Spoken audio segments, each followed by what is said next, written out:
बोल में आप सभी का स्वागत है दोस्तों। मैं हूं असरार हयात और आप देख रहे हैं भारत बोले हल्ला बोल।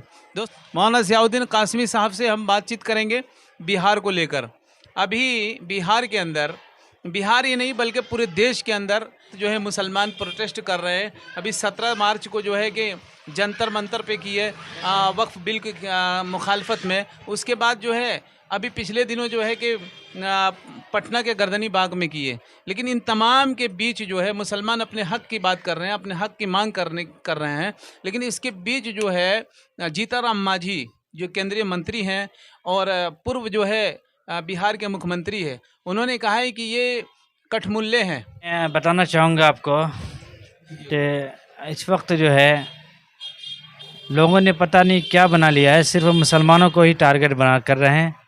और ये सरकार की, केंद्र सरकार और राज्य सरकार और ये एमएलए एमपी सबकी ख्वाहिश ये है कि किस तरीके से मुस्लिम मुखालिफत हो, और सिर्फ नफ़रती बातें करते हैं, जहर फैलाते हैं। बाकी मोहब्बत की तो कोई बातें होती नहीं है। अब ये लोग प्रोटेस्ट कर रहे हैं अपने हक़ के लिए, हालांकि कोई ये नहीं कर रहे हैं कि मतलब जो है किसी गैर कानूनी या गैर संवैधानिक तौर पर चल रहे हैं। संविधानिक तौर पर अपने एहतजाज कर रहे हैं और अपने लिए जो है हक़ मांग रहे हैं। अपना जो वक्फ बिल है उसके मुताबिक वो चलना चाह रहे हैं। लेकिन इन्होंने क्या किया कि अब उस पर कुछ नहीं मिल रहा है तो कटमुल्ले बोल दिए, कभी इससे और अभद्र अल्फाज इस्तेमाल कर लिए, बहुत गलत शब्द इस्तेमाल करते हैं। नहीं करना चाहिए इस्तेमाल। सदन में नेता चुन के कौन भेजती है? जनता भेजती है। क्या इस तरह से मुसलमानों के लिए विवादित बयान देना कितना सही है जीतनराम मांझी के लिए? जीतनराम मांझी को देखिए, इस वक्त जितने भी एमएलए एमपी सांसद और ये छोटे छोटे नेता भी है ना, गली के जो मेंबर साहब बन गए हैं, वार्ड सदस्य बन गए हैं, ये भी अपने सत्ता के नशे में ये भूल जाते हैं कि ये वक्ती तौर पर कुर्सी है। ये समझते हैं कुर्सी जो है ना हमारी हमेशा है और हम इसी कुर्सी पे हमेशा रहेंगे। नहीं, ये कुर्सी वक्ती तौर पर है और ये जनता की दी हुई कुर्सी है। जनता जब चाहेगी छीन लेगी। तो ये 5 साल के लिए कुर्सी में क्या बिठाल देते हैं, ये ज़िंदगी भर के लिए सोचते हैं कुर्सी हमारी है, हम जो चाहें, जो मनमानी चाहे, जैसा दिल में हम बोलेंगे करेंगे। ये गलत बात है, ये ऐसा नहीं होना चाहिए। बल्कि ये कुर्सी जो जनता ने दिया है ना, उन्हें मुस्लिम हिंदू सब ने वोट दे करके इन्हें एमपी बनाया, इन्हें किसी को सांसद, किसी को एमएलए, किसी को विधायक, किसी को मेंबर, किसी को जिला परिषद, जो भी बनाया हो, तो ये पब्लिक बनाती है और जनता की वोट लेके बनती है। हिंदू मुस्लिम सभी वोट देते हैं जब भी बनती है। तो इनको चाहिए कि ऐसा विवादित बयान ना दे, नफरती बयान ना करें, आपस में मेल मोहब्बत से रहते हैं, जैसे रहते हुए आ रहे हैं ऐसे रहते रहें। अभी हिंदुस्तान में बहुत सारी न्यूज़ में देखता रहता हूँ, कभी भोपाल से आता है कि औरंगज़ेब की खबर को हटा दो, कभी देखता हूँ कहता है कि नवरात्रि पे गोश्त नहीं बिकनी चाहिए। भाई सब कुछ करो, तुम्हें अगर तुम्हारी ख्वाहिश है तो सब कुछ तरीके से करो ना। अब तुम गोश्त या मीट या जो है नॉन वेज को बंद कर रहे हो, तो भाई 9 दिन वो बंदा जो बंद रखेगा, तो 9 दिन बंद रखने के बाद उसके गरीब के बच्चे पढ़ेंगे, उसकी फ़ीस जाएगी, उसके घर में राशन। तो ये तो तुमने कुछ रास्ता निकाला नहीं, बस बंद कर दिया। बंद करना आसान है, उनको चलाना मुश्किल होता है। तो तुम पूरे साल बंद कर दो ना, उनकी दिहाड़ी दे दो, उनको दिहाड़ी दे दो। जो बेचारे मीट मछली नॉनवेज का कारोबार है, तुम उनसे कह दो भाई तुम हमसे दिहाड़ी लेते रहो और कारोबार मत को दो, सब खुश होकर बैठ जाएंगे।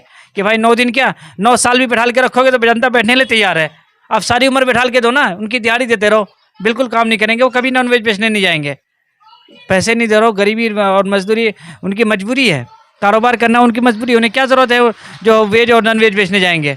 पैसे नहीं हो रहे हैं, उनके पास भुखमरी है, परेशानी है, बेरोज़गारी है, जिसकी वजह से कोई वेज बेचने जाता है तो कोई नॉन वेज बेचने जाता है।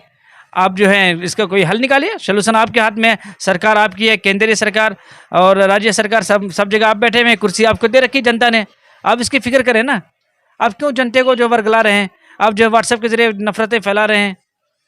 तो ये जितने भी है ना नफरती भाषण और व्हाट्सएप के जरिए नफरती ज्ञान जो दे रहे हैं ना, ये देना बंद कर दें। क्या 2025 में बिहार की जनता इस पर ध्यान देगी क्या?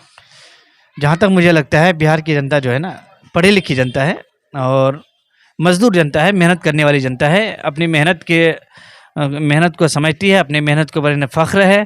और ये हिंदुस्तान की पूरी दुनिया के जिस कोने में भी जाते हैं मेहनत से ही कमाते खाते हैं। अगर वक्फ बिल को नहीं रोकती है सरकार, तो मुसलमानों को दूसरा कदम क्या होगा? देखिए, ये बिल तो सरकार को चाहे हंसी खुशी हो या चाहे तकलीफ़ के साथ हो या रजामंदी से हो या ज़ोर ज़बरदस्ती हो, जैसे ही चाहे इसे वापस लेनी ही पड़ेगी। ये मुसलमानों के ऊपर चाहे और बिलों की तरह इसको ज़बरदस्ती थोप देंगे, ये नहीं मानी जाएगी। इसलिए ये मुसलमान का पर्सनल मामला है, ये पर्सनल लॉ है, इनका ज़ाती मामला है, ज़ाती कानून है। तो इसके ऊपर दखल अंदाज़ी सही नहीं होगी, ये नहीं कर सकते हैं। इनको वापस लेना ही होगा और इसके वापस लेने के लिए मुसलमान भी कानूनी तौर पर, संवैधानिक तौर पर जहाँ तक जाना चाहे और ये सरकार जहाँ तक ले जाना चाहे हम जाने के लिए तैयार है। चाहे वो जिस अदालत तक जाए, जिस हद तक जाए, चाहे वो हमारे पर हमारी जो है हमारे अकाबिरीन का जो भी हुक्म होगा उस पर हम अमल करेंगे। चाहे जेल भरना पड़े, चाहे बेल करना पड़े, चाहे कुछ भी करना पड़े, चाहे हमें, यानी संवैधानिक दायरे में प्रोटेस्ट जारी रहेगा। जी बिल्कुल, पुरअमन प्रोटेस्ट जारी रहेगा, जारी था, जारी रहेगा। ये ख़त्म होने वाला नहीं है जब तक कि इस बिल को वापस ना ले ले सरकार। नीतीश कुमार को क्या कहेंगे? नीतीश कुमार को इसका मुखालफत कर देनी चाहिए। जी, नीतीश कुमार को अगर चाहिए कि वो अपनी कुर्सी बचाए रखे और कुर्सी पे बने रहना चाहते हैं तो जाहिर सी बात है उनको भी मुसलमान वोटों की ज़रूरत पड़ती है। और मुस्लिम वोट बहुत खुल के देते हैं, बहुत मुस्लिम साथ देते हैं।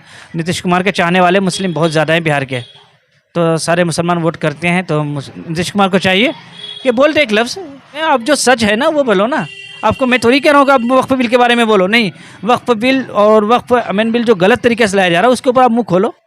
देखिए, मैं आपको एक बात और बोल दूँ, समाज को और हमारे हिंदुस्तान को जो तकलीफ़ हो रही है ना, जो परेशानी और जो दिक्कतें आ रही है, जो समाज बर्बाद हो रहा है ना, वो इस वजह से बर्बाद नहीं हो रहा कि कोई गलत कानून ला रहा है, बल्कि सबसे ज़्यादा नुकसान इस वजह से हो रहा है।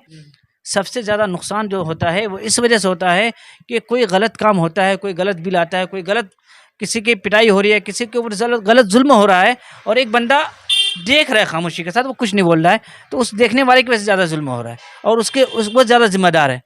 तो इसलिए अगर कुछ गलत हो रहा है तो वो नीतीश कुमार हो, मोदी जी हो, या और भी जितने सांसद हैं जिन्हें बहुत सारे लोग जानते हैं, कुछ मुस्लिम लीडर के नाम पे भी जानते हैं, कुछ सेकुलर के नाम पे जानते हैं, कुछ जात धर्म के नाम पे जाने जाते हैं, तो उन सब से कहूँगा भाई आप लोग भी मुँह खोलिए।